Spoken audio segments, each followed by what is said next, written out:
Hello, everyone, and welcome back to the Music for a Book podcast, Season 3. We are your hosts. I'm Britt. And I'm Hannah. And every 2 weeks, we read and review a book, assign a song to that book, draw the parallels between the two, and have some fun along the way. So welcome back to Season 3, Episode 1 of the Music for a Book podcast, and our first in our spooky season series. Ooh. Can't believe it's Season 3. What a ride. For this episode, we've chosen a book, another repeat author for us, one of our most anticipated books of this year, and we are reviewing Middle of the Night by Riley Sager. Yes. This was a pretty highly anticipated read for us. We'll chat. We'll see how this goes. So, how this episode is going to work is we're going to go over trigger warnings and a brief synopsis of the book, and then we're going to reveal our song choices, which is definitely our favorite part of the podcast. After our song choices, we're going to move into what we like to call spoiler territory, meaning that after that point, we'll be covering anything and everything that happens cover to cover in this book. And this book was interesting, so I'm sure we're going to be spoiling stuff pretty early on. So that is the time. Yes. Yeah. That's the time to back out and then come back once you have read it so we don't spoil anything for you.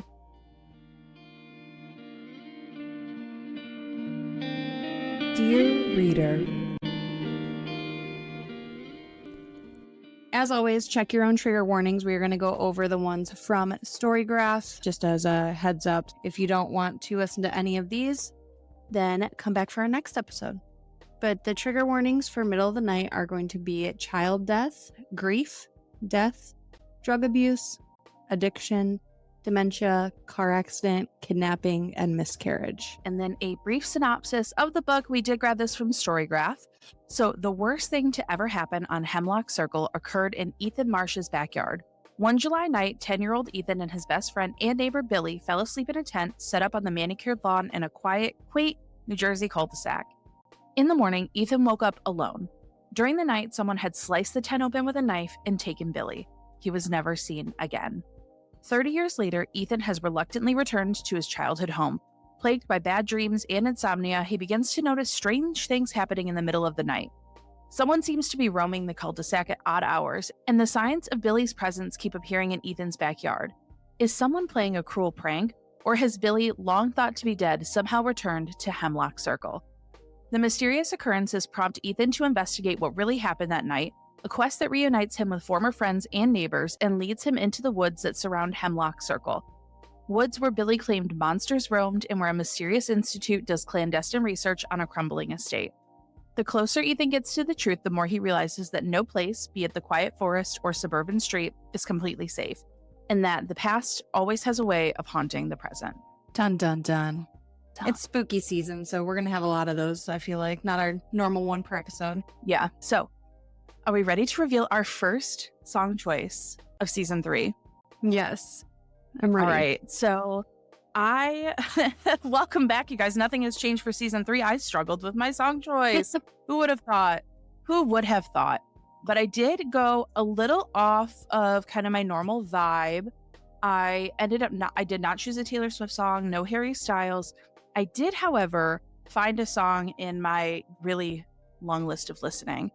And I ended up choosing a song called Happy People by X Ambassadors, and it features Teddy Swims and Jack Ross. Ooh. And I'm really excited to talk about it because I'm now heavily in love with the song. I'm going to have to listen. That sounds good. Yeah. I chose a song. I'm actually kind of sad. So I was supposed to go to this concert, but it was right in the early stages of pregnancy, and I could not go by myself because I was volunteering. So I'm sad that I did not get to see these guys last year. But I've chosen the song You've Haunted Me All My Life by Death Cab for Cutie. Ooh. I don't know if I've heard that one, but I'm excited. Oh, you guys might hear some little cooing in the background. We have a special guest. My daughter is in the background, so you might hear her. FYI. We're teaching her the ropes of podcasting early on. Yep. We are. All right. Perfect. So now's the time. Spoilers ahead, you guys. If you have not read this book and you want to read this book and you don't want it spoiled for you, now is the time to back out. Take a step back and everything will be fine. Yeah, take a step back, come back, pause, read the book, or don't read the book, whatever your vibe is, but just know that we will be spoiling it coming up here. Read the first 75% of the book and then come listen to it. Perfect. All right, so we're going to dive right in. And okay, I kind of want to start with this was probably one of our most anticipated reads of 2024 because we both loved The Only One Left last year. And for me, Lock Every Door, Home Before Dark, Riley Sager has some really good hits. So what was your initial reaction to the book? What was the vibe that you got? I'm curious because we don't talk about this before we record. Nope. The first 75% I was hooked. Or even probably up until the very end, the big reveal. Yeah. I don't know. I didn't like the ending of it, but I liked the build up for everything. And I did think it was interesting how he relived the day. It went back and forth like that too. But I don't know. I think I overhyped myself for this book. Is my initial reaction. Yeah. I kind of had the same feeling. I don't think I was as hooked from the get-go. The book is structured pretty, I would say pretty standard, but they have actual chapters and then labeled flashbacks to 1994. So that's how the book is structured. So you'll have chapter 1, chapter 2, and then let's say a flashback and then alternate from there. Thought the flashbacks were interesting.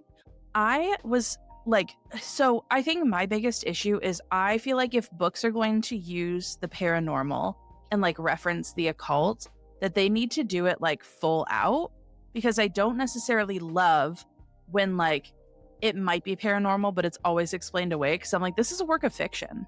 Yeah, and that's where make it I feel crazy. That 75% I liked because I was okay, this is gonna be good. This is gonna be good. And the last 25% I was oh, this isn't spooky. This is just we can explain this away. Okay. Yeah, it's he had the really good built atmosphere at the beginning, and then it just absolutely crumbled by the end. But yeah, we're gonna go through some of the plot, and if you guys have read this, you'll know we're probably gonna leave out a lot of details because in my opinion there were some things that I feel were repeated a little too frequently, and I didn't need to hear that same thing over and over again. I really liked the dive into the day that he went missing though. Like you said, that felt I was anticipating, okay, he's reliving it again and he's gonna remember a little bit more. And he's reliving it and he's going to remember a little bit more. Yeah. So that was exciting. But yeah, there were a couple of things that I was just kind of I don't know. But in the synopsis, the book is about Billy Behringer and he goes missing. So Ethan Marsh, he is basically our main character, the person that's telling the story. So the book starts out going back to Saturday, July 16th at 6 a.m. So this is where we find out that Ethan and his friend had a sleepover in their yard in the tent, and he wakes up and his friend is missing. So they're 10, and so this whole story, the synopsis said, kind of unravels that and where did his friend go. One thing before we dive into it, the first chapter starts out with a screech, and I think listening to it gave me a hint of how it ended. Versus, I think, if I just read it. Oh, yeah. We won't go into everything yet, but I will say, listening to it, there's a point, and once we hit that point, then we can spoil it even more, but we'll build it up now. But so, Ethan's chapters start with that, and that's, what he's remembering almost. Ethan in the present day now, he has insomnia, wakes up, basically clockwork at 2 o'clock with a reoccurring nightmare, and his nightmare is of that night. Just waking up in the tent with his friend gone, and I feel bad for him. That's such a heavy thing to weigh on when you're 10 years old. You deal with that. And now, being a parent too, I feel that's why, I was hooked, because I'm oh my gosh, could this happen? Do I let my kid, sleep in our yard with their friend? Yeah, and, that's something I used to do. My friends and I don't know why, in the dead of summer, we would wake up in, 95-degree sweltering Michigan humidity and be dying. But, we literally set up a tent in my backyard so many times. So I definitely related to that, fun little thing. Again, I don't know why we thought it would be a good idea to sleep on the ground instead of indoors, on a bed. We were children, so we had fun. Yeah, but so during this time too, Ethan notices when he's awake. So rewind a little bit. Ethan grew up on Hemlock Circle, and he's back because his family is selling the house. So Mhm. he came back like 30 years later and is now living in his childhood home. His parents aren't there. They're living in a community somewhere else. I forget where. But I think they moved to Florida, if I'm not mistaken. that makes sense. That tracks. It's Yeah. a good retiree place. I could be wrong, but I'm pretty sure it's Florida. So when he wakes up from this nightmare, he notices like a garage motion sensor and he like calls out for Billy, even though Billy's been gone for 30 years. And so Ethan's kind of like, okay, like, am I seeing things? What is going on? Being back in this house, am I like bringing up memories? Different things like that. And then the story of Billy, which is crazy. Billy Berenger. It sounds like a superhero name. It does. Like every time they bit, say like, it, I was like, Billy Berenger. Yeah, like the undercover name. Yeah. The story of Billy's disappearance was like highly publicized. Like it was everywhere. Like he was known as a lost boy and the case was never solved. A couple things too that like I think made the case, the disappearance more popular is one, it happened in the backyard because this quiet little neighborhood, this little circle, and the tent was also slashed. Yes. So could there be foul play? Like what happened? So it was a very big deal. And everybody was basically a suspect. So you had Ethan's parents, Billy's parents, and because you're not going to suspect like a 10-year-old kid, right? They're not going to expect Ethan to be involved, really. Yeah. And Billy also had a younger brother, Andy. So after this incident, since it was highly publicized, Ethan then went to boarding school to preserve his identity. So he wasn't around the environment or the kids that he grew up with in this neighborhood. Yeah. And that's where he met his ex-wife, Claudia, who he very much loved. And they were together for 17 years. Ethan basically has survivor's guilt because the entire book, he like wishes the kidnapper took him instead of Billy. Yeah. And like, I totally get that. And I understand that was the framework of it. But I feel like it was just mentioned like a few too many times in the context of it all. Because I think it took me out of it because I would rather him continue to show his guilt in other ways. Like the continuous searching for him, the looking for answers. That shows guilt and that shows interest. Rather than being like, in the middle of the night, Billy was taken. And I was left behind. It just felt very like a little too much. But in the sense of like through the beginning part, I totally got that. Yeah. And I think too, like at 10 years old, would he really think that? Like as he got older? I don't know. I'm sure, I know obviously it was like a traumatic experience and stuff like that. But spoiler alert, they found Billy's body now versus I think it would have been more traumatic if Billy's body had been found when he was younger. And then he carried that with him. But at this point, Billy was just missing. Obviously, he was assumed dead, but there was no definitive yes or no until they found the body.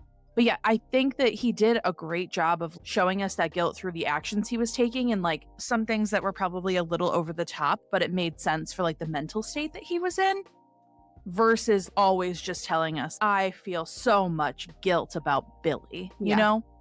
But we do learn a little bit more. We have another flashback and we see that Ethan finds out that his mom was let go from work. So she's crying and he thought it was weird, like specifically just noted that his mom was home when she hasn't been. And now I think it's important to note too that I think the reason that like this case got a lot of coverage and the things like this cul-de-sac reminded me of, did you watch Desperate Housewives? Mm-hmm. That's what this cul-de-sac reminded me of was Wisteria like, Lane. Yes, on Wisteria Lane, it was Hemlock Circle. It's definitely like a more well-off area. Ethan's mom, Joyce, did not have to work, but she wanted to feel like she needed to provide for her family. And all of the women were like hot gossips on the town and everyone knew everybody's secrets. So I think that's also why it was publicized because like nothing bad happens in Hemlock Circle sort of thing. Yeah. And now there is a place called the Hawthorne Institute nearby to make note of. People are not supposed to go there. It's on 100 acres. And it was an institute that was doing like a little bit of research, but there was a lot of rumors swirling and surrounding it. Me being like, I want to spoil everything now and talk about it. Yeah, because I was just going to say, yeah, like it was pointless. It was pointless. It was pointless. You could have had anything else. You could have had just like just a waterfall. You could have had a tree. You could have had anything for them to go to. Yeah. Why? But it was this whole institute, and he did some research on the institute, and he was looking at Wikipedia, and it said that the owner used to be part of the occult. Also, please don't mind me. I jammed my fingers and half my nails popped off. And it's fine. We're going to get them done. It's fine.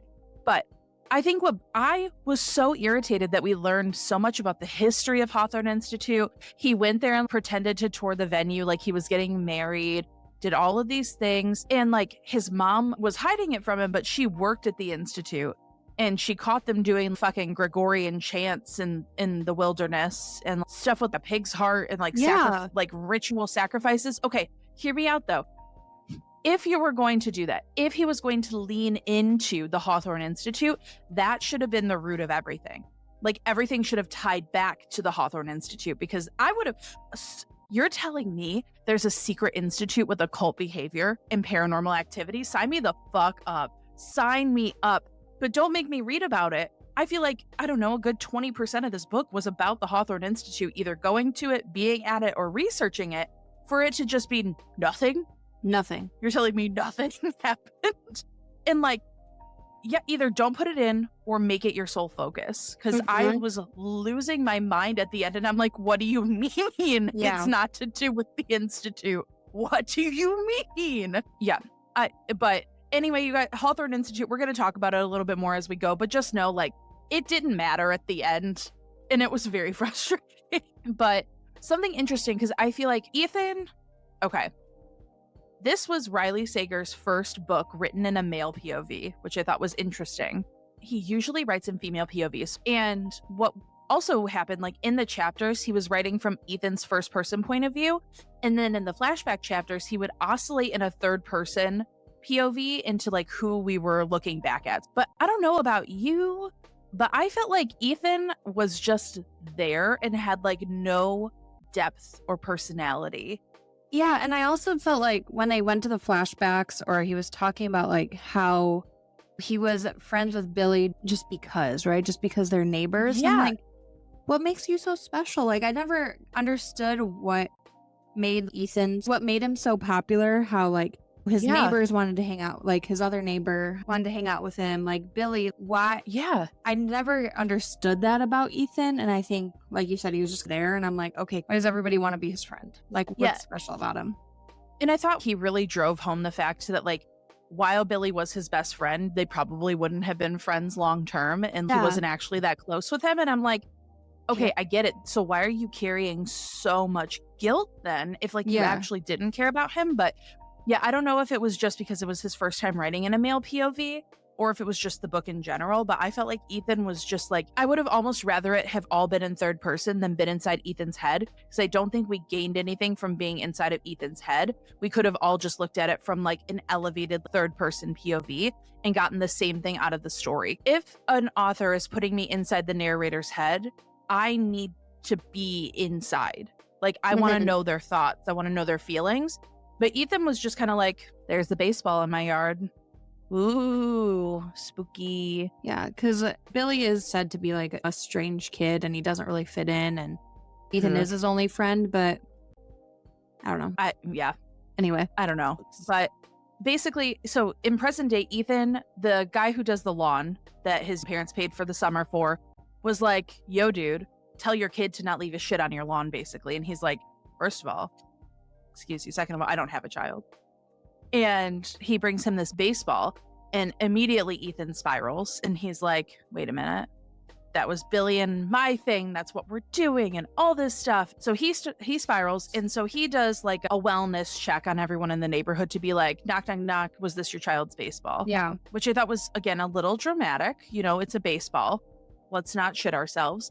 But I also understand the state of mind that Ethan was in. He's having these nightmares and there's like a lot of weird stuff happening. I do get it.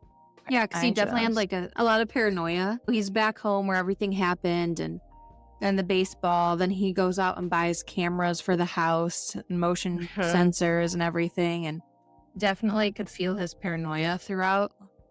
100%. Yeah. Like I said, the atmosphere, the paranoia, that was good. That was solid. Something else too is we In present day, we start meeting people that he was friends with or was acquaintances with, knew growing up. So we meet Ashley Wallace, who was Ethan's old babysitter. And so she actually moved back in to help take care of her dad, who's starting to lose his memory a little bit, starting to go a little bit senile, and he's having some memory issues. He gets there and he suggests to Ethan that he saw Billy running around the neighborhood. Yeah. And I was like, because he says like the Behringer boy. Behringer boy. Exactly. And so Ethan like latches on and like, oh, he sees Billy too. Yeah. And like he swears he felt like Billy's presence in the backyard at night, all this stuff. You know, Ethan always had like a little crush on Ashley. Ashley has a son now, and her son name is Henry. And Henry, I feel like, does parallel Billy in quite a few ways, just like the reading being a little bit quirky, a little bit different, stuff like that. We also meet Rajesh Patel. He's a detective. He was friends with Ashley. He was also kind of like the cul-de-sac bully in some ways. He was mean. He was not nice to these kids. We also meet Russ and his family. Everyone in the neighborhood is like coming back together, but it's all of the children, as like the adults some of them have passed away. Some of them are still there, but they're a lot older. Some of them have moved. Ethan calls Rajesh and asks if there's any updates on this case about Billy, because he's like, hey, what's going on? What are we doing here? Rajesh thinks it's a little strange because there has actually been an update on the case in the last like 24 hours since this happened. And they actually found remains at the bottom of the waterfall in the Hawthorne Institute's area, which was not searched 30 years ago due to like ownership. But I'm like, a child went missing? I mean, it was 1994, so like, who knows? And dental records did confirm that this was Billy. So there is another like shame spiral situation going on. So the area wasn't searched. But we find out that this group of 5, so it ended up being Ethan, Rajesh, Billy, Russ, and Ashley were all together that day, the day before Billy went missing. Now, they all very conveniently left out of every police report that they were actually on the Institute's property the day before, and they were caught. And then they left Billy behind. Right? Like, they left this behind. Like, that's where the survivor's guilt has to come from. But like, it's like, that's not where he went. Like, no, he comes back to the tent. So it's not like he goes missing there, like that he left. I don't know. No, he comes back. But yeah, poor Billy. I'm like, come on. Like, so what if he's a weird kid? Don't leave him there. Like, no. And like on their hike down, there was a foreshadow on their walk down to the Institute and stuff. You know, it was a hike that was like, Billy's like, let's just keep going, guys. Everything's fine. There's just another casual mile to go. And it's like a bunch of 10-year-olds and like 15-year-olds just hiking through the woods. But on the way down, Billy almost gets hit by a car. And I was like, children, turn around. Do not pass go. Yeah. Do not collect dollars. What are we doing? Well, that's where like right there, I was like, oh, I like thought somebody was going to get hit by a car. And like, I don't know. Yes. Yeah. I like thought that. Like when that scene was happening and like they almost got hit by the car, I was like, oh my gosh, that's how somebody's going to die. And then we learn about the Institute more and then we go in depth with all this stuff. And so I'm like, nope, it's some paranormal. Like it's something to do with this cult. I wanted it to be paranormal, like so badly, because there were so many paranormal elements to it. I don't know. We're going to throw it back real quick to the only one left. Not going to spoil anything specifically, but that whole book was very atmospheric. It had like the gothic vibes. It did have like paranormal thoughts that were explained away, but I feel like the way that it was led up was really structured where like it was totally fine that it wasn't ghosts, you know? Like it made sense and it wasn't like, but it was still a story and still a work of fiction. Yeah, but anyway, that's what's happening there. There's a detective that's the lead on the case. Her name is Cassandra Palmer. She believes that it was someone that Billy knew that took him because there was no sign of a struggle. Billy must have like known the person and things like that. And we also see Ethan leave a voicemail for Claudia, like let her know what's going on. Yeah, because even though they're not together anymore, he still reaches out to her a lot. A significant amount. And she doesn't answer. Wow. Take a hint, Ethan. Another interesting foreshadow. as soon as it happened, I was so irritated by this part. Like, when Ashley asks if he could watch Henry, immediately I was like, what's going to happen here? Like you said, Detective Palmer thinks it's someone that Billy knew and not a stranger. And one of the things that does make Billy like quirky is he was into ghosts too, and like shadows and like all of that stuff. So Ethan agrees with the detective there that like, if it wasn't something paranormal, that it is somebody that they know, that it is somebody in that circle or the institute. Totally. Russ and Ethan get drunk together, like they reminisce, they talk about things, and Russ's brother actually passed away from an overdose when they were younger. So they kind of, in a flashback, think about that. And that does tie in a little bit to like an extra storyline, but it was important in some ways, not important in others. I feel like the one thing that this actually did really well, though, was I was invested in their childhood friendships and relationships. I thought that they were all very interesting. I thought their storylines blended really well. I actually almost wanted more of that. Like, I wanted more of the kids hanging out. I wanted more of their, like, I don't know. I thought that was done really, really well in this book. Like, I cared a lot about them. No, I agree with you there. I think, like, the build-up and the stories were all really good. And then I just feel like the ending just disappointed me. Ethan's really going on this, like, this journey of he's noticing more motion sensors going off in the middle of the night. He is experiencing like these sensations where he feels like Billy might be near him. There's a few interesting things that happen over time. So I feel like Ethan is really getting bought into this like paranormal situation, and he's focusing a lot on it. So Ashley's an interesting character to me, right? Because I'm like, I don't know. I felt we dove too much into her, and I guess the ending makes sense from that. But we find out that the reason why she was babysitting is because she wanted to save up money for Woodstock. And her dad would have hired her to work with him, but she didn't want her parents to control her money. So that's why she was babysitting to save up that on her own. And there's a moment too, she's getting ready to go babysit Ethan, and she goes over to the house, and Joyce is like, I'm so sorry, we don't need you anymore. I'm not going to be working. And then there's this really awkward moment where Joyce has like a full mental breakdown to this 15-year-old girl about like her life issues and how she feels like a failure and all of this stuff. And in her head, Ashley's just like, bro, I literally just needed this money. Right. We also get the backstory on like Ashley not knowing who Henry's dad is, and like this whole, Ashley was an interesting character. I will say for a minute, I did feel like it was going to be like a romantic situation. So that was like a way that could have gone, but. Yeah, because Ethan talked about having a crush on her and everything. And but this is another thing that I just didn't understand why we went into depth so much. When Ethan talked about how he thought he saw a shadow person that was shaped like a child, and just then he starts to look more into the ghosts and everything, and I'm like, okay, cool. And then it was not cool. And then nothing. That's again, and I know some of the stuff is meant to be a red herring and like really throw you off the scent of like what's actually happening. Totally. But I just think we could have spent like this much less time on it, and it probably would have come across this way. Like, how many pages is this book? It's a 365 page thriller, which honestly I feel like is about on par with most thrillers. I feel like they land between the 300 and 400 page range pretty frequently.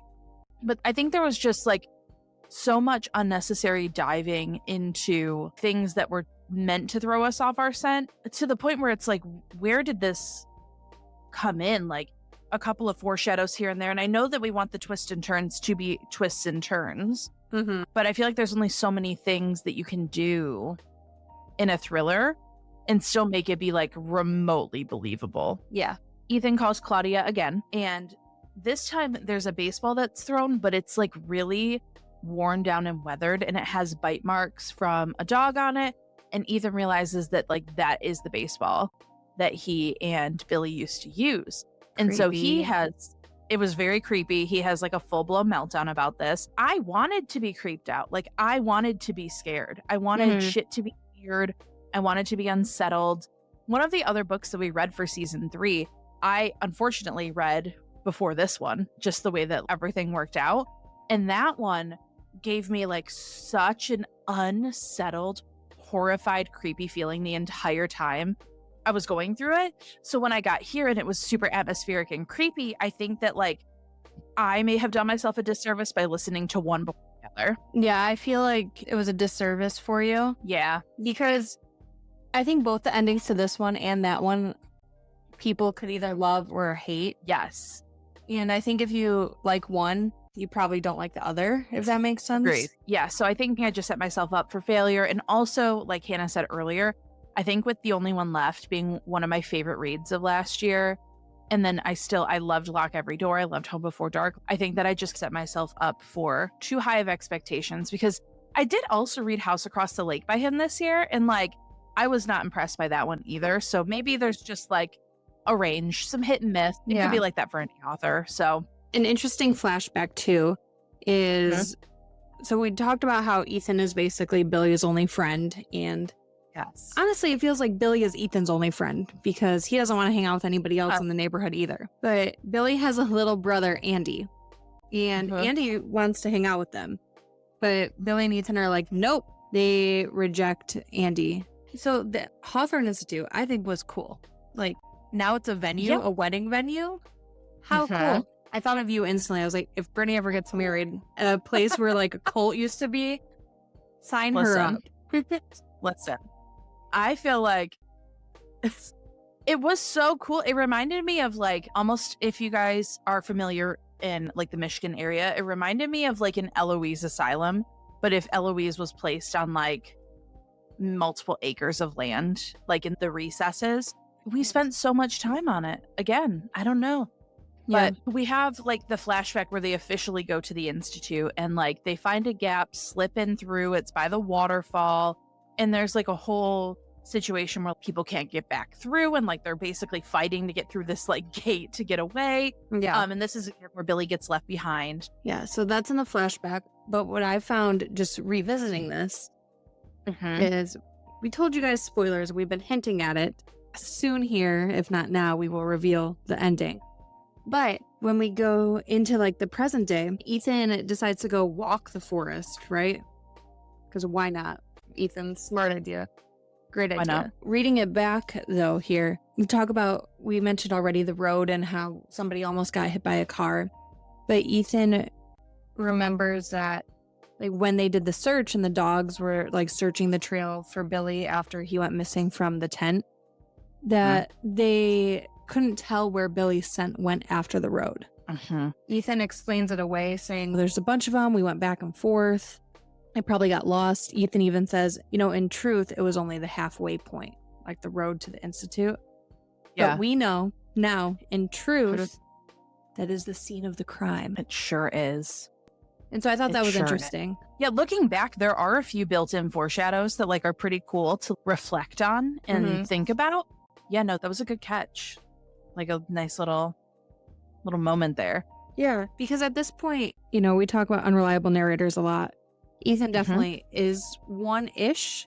I feel like he's not as bad. No, so here's the thing. It's not that I don't believe what he's saying. It's that I think that he's a little too paranoid and that his interpretation of things might be a little skewed. Yeah. A little funky. Well, because at this point, like, I trusted him when he said, in truth, it was only the halfway point. So I'm like, something he's not remembering happened. Like, we're trying to relive it to remember what actually happened. So I believed him there. Totally. And it was like unlike first some of our read-through other did not go back. No.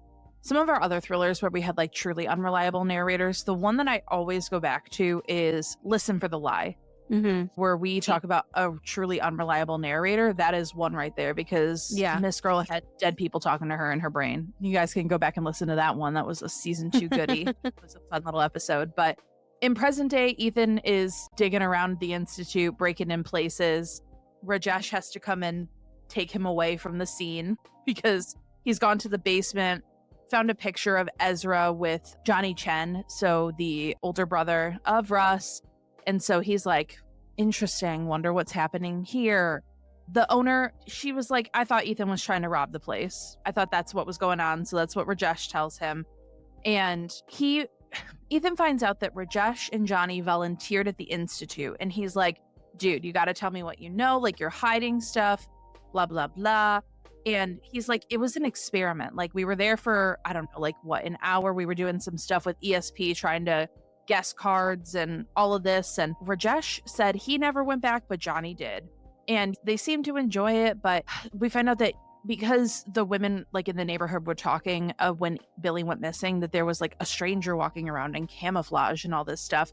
And Rajesh is like, I know that wasn't the person that murdered Billy. Ethan's like, bro, how? And Rajesh is like, oh, because I was the one walking around in camouflage that day. Like, Rajesh just annoyed me. He was, I don't know. So annoying. But also he acted not like a detective in any way, shape, or form. But also, like, isn't he too closely tied to this case to like actually be a part of it? Yeah. Like, there was definitely some like conflict of interest going on there. Yeah. No, but I thought the same thing, that he was way too close. Yeah. So after Ethan gets home from lying about why he was at the Institute, he like looks at the pictures that he took of pictures, and he zooms in and realizes that his mom works there, which we already knew, but yes, Ethan didn't. So Ethan finds out that his mom worked there, and he's like, why is she keeping it a secret? Right? Like, this is weird. So he does then spiral basically about how his parents could have been the kidnapper and could have killed him because of all this weird stuff that goes on. And he calls them, and that's when his mom finally reveals everything and is like, I'm at an age now, Ezra's dead. Like, I guess I can break my NDA of what I witnessed that night. And we already talked about it, how it was like the ritual with the pig's heart and everything. And she saw that, and that's why she got fired from working there. Yeah, they claimed that it was because they were studying parapsychology, so more of like the paranormal stuff, and it was not specifically an occult ritual, but something that was like related to paranormal happenings. Just that was the explanation for it. Yeah. And then we are going to fast forward a little bit, because there's this like in between moment where like they're going back and forth and not a whole lot develops. I feel like it's starting to string things together, but not necessarily super important to the plot. But now, like in the present day, a little bit down the line, Ethan's recurring dream is starting to have a little bit more to it, like a little bit more. So now he's at the point where he can see that the tent is ripped open, but he can't see anything beyond that. It's still blurry. Now, he's wondering, is Billy haunting us? Because if he harbors a grudge over them like leaving him at the Institute, is he coming back to exact revenge or like try to communicate or something like that? Now, he notices, Ethan does, when he wakes up, that his notepad and pen on his nightstand are gone. And so immediately he goes on a, oh my God, I'm being haunted, finds them on the floor, because there's typically an explanation for it. However, there is something weird that happens when he opens the notebook. In Billy's handwriting were the last words that Billy said were Hakuna Matata, dude, which is very 1994. But they're written in this notebook. And he's like, what? Right. So he starts going through and he's wondering now, okay, did someone sneak in? Who still has a spare key to this house? Like, what's going on? Did someone break in just to write this into my notebook? Am I being haunted? There's so many things running through Ethan's mind. He ends up talking to Detective Palmer, and she kind of supplies the explanation of like, no, you may not remember everything, but do you think that it's trauma blocking you from remembering? Or do you think you genuinely don't know? Because especially when you're really young like that, your brain will do a lot to protect you from stuff like that. So she's wondering, like, maybe he knows more than he realizes, but he's just been suppressing it all these years. Yeah. So, like we said, the dream is progressing. He has this idea to relive that night. And so he asks Detective Palmer to be the one that like splashes the tent, because one of the things that's added on is he can't see what's going on, but he can see like a blur of a person. So he's maybe if I relive it, I can figure out who that person is. And so as they're setting up the tent, Ethan does get a notification on his little app that there's like motion, but it's just Henry, Ashley's son, asking if he can stay in the tent too. And then Ashley's like, where's Henry? Where's Henry? And finds him. And Ethan explains that he thinks that Billy's trying to contact them. So he hopes reliving this will help him remember. Ashley kind of wonders, are they like Ethan's own actions that he doesn't remember from his unprocessed feelings? It's interesting that Ashley is the voice of reason here. Yeah. And this is where we find out that Claudia is actually dead. Yeah.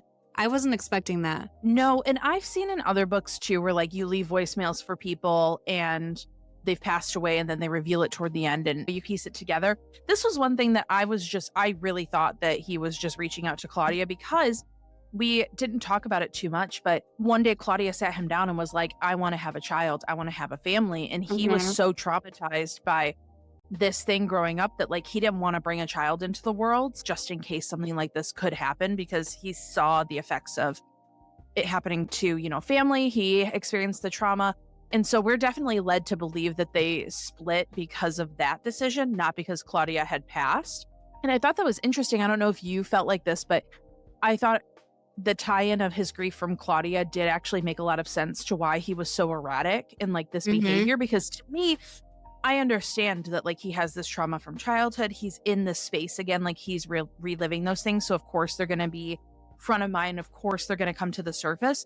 But when it came to losing Claudia on top of that, that must have compounded on his grief in some like inexplicable way, because like his actions didn't make sense to me up until this point.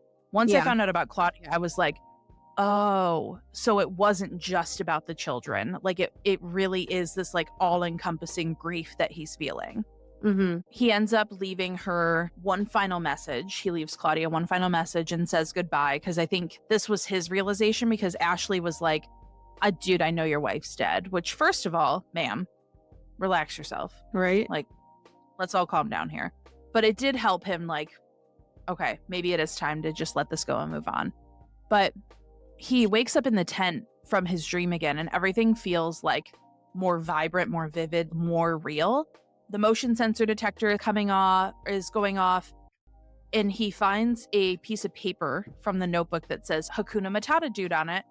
And he looks around outside the tent, and there's more pieces of paper scattered around the yard. He checks the footage of the camera that he has, and like the footage is gone or tampered with. Something happened to it. Again, this is where I would have loved it to just genuinely be paranormal. Like, I think that it would have been so cool if we would have just leaned into the ghosty shit. And he is able to remember the face that he saw when the tent was slashed. And it was his next door neighbor, Russ. Ethan's like, oh my gosh, it was him. It was him. Yeah. And like goes to confront Russ.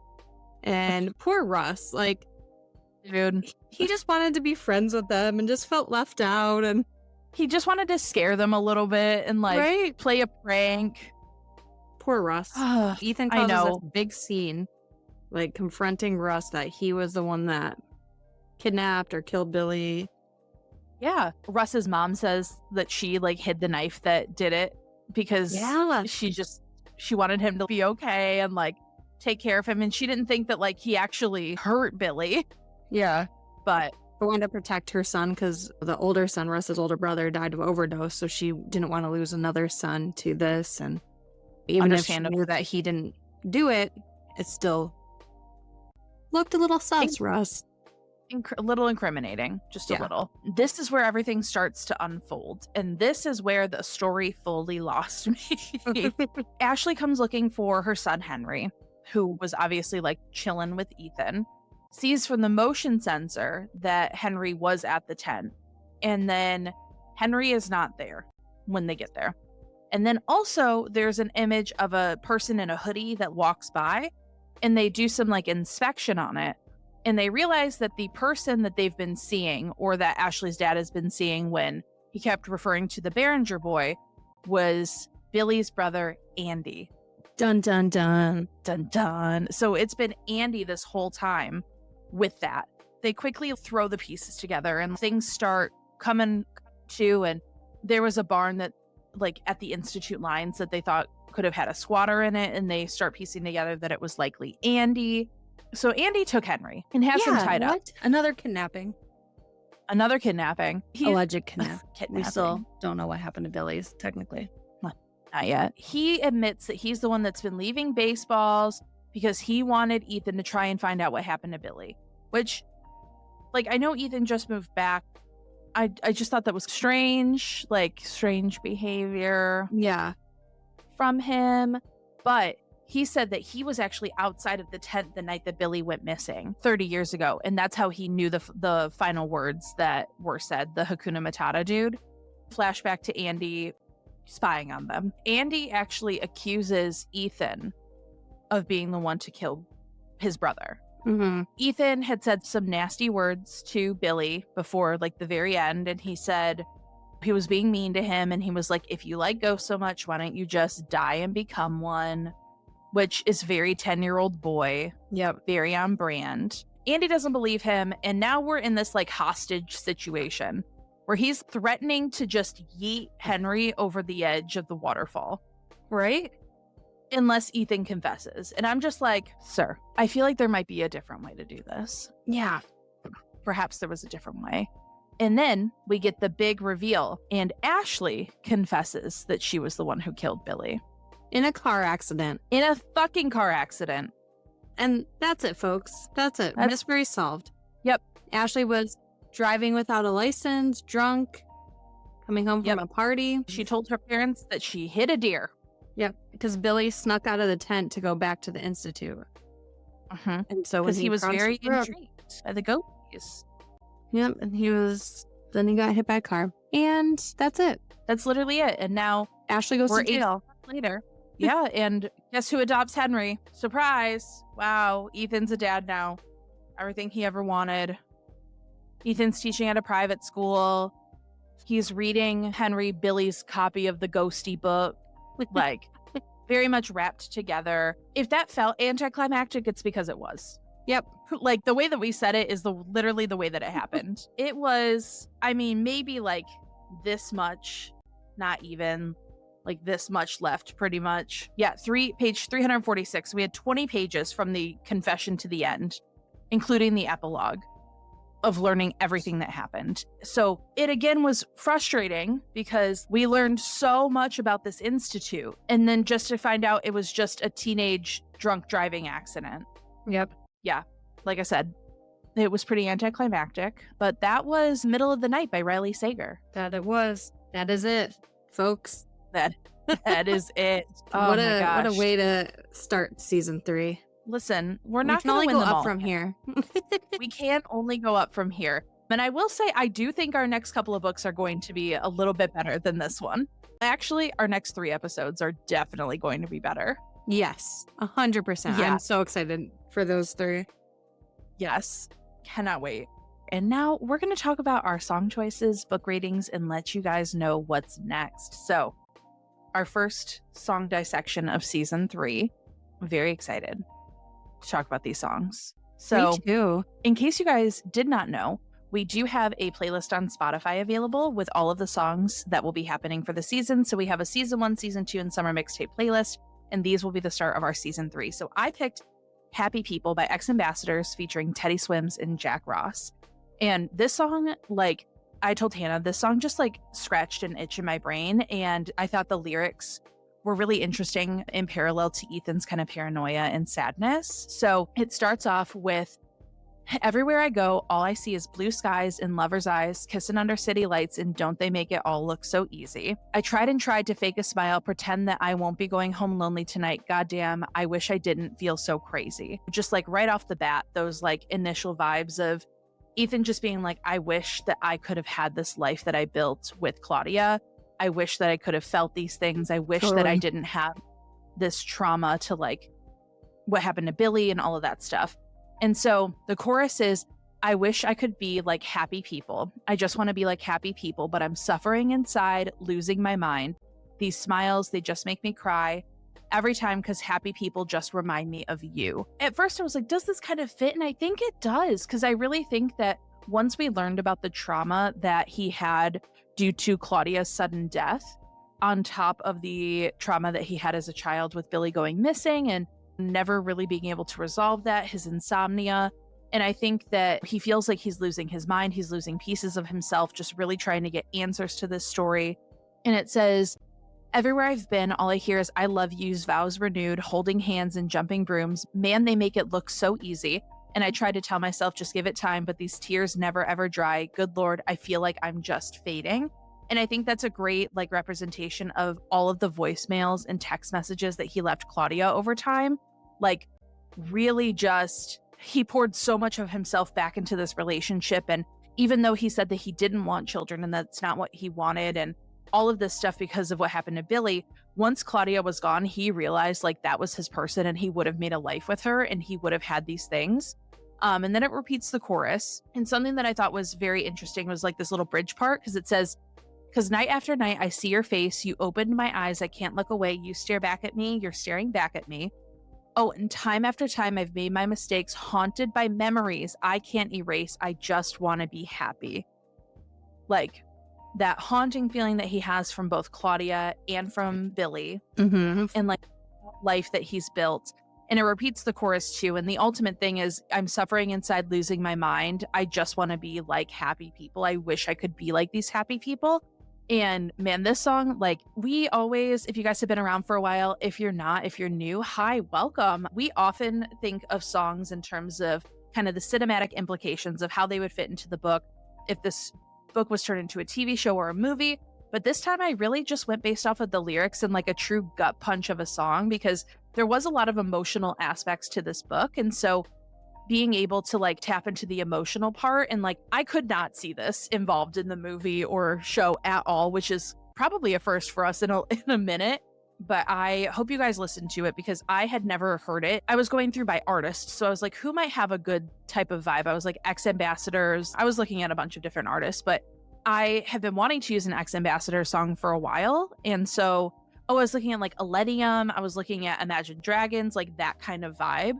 And I also looked heavily at like 90s music for the 90s throwback nostalgia. But this is what I landed on. I think everyone should listen to it because it is a beautiful song, really like acoustic, hard hitting. But that is what I chose. And I love it very much. I can't wait to listen to it. I'll send it to you after this so you like have it. Okay, good. Because I went like the same route. I looked up lyrics. I looked up the word like haunting, like haunt.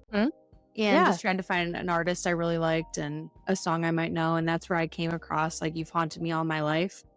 Because where it wasn't actually paranormal, there's still like the trauma that haunts you and the thoughts that haunt you. So similar to your thoughts and how our trauma affects us, right? I agree with you about Ethan's perspective. He had this hope, especially after Claudia died. I feel like it shifted him back into reality. Totally. But the song starts out, You've haunted me all my life through endless days and countless nights.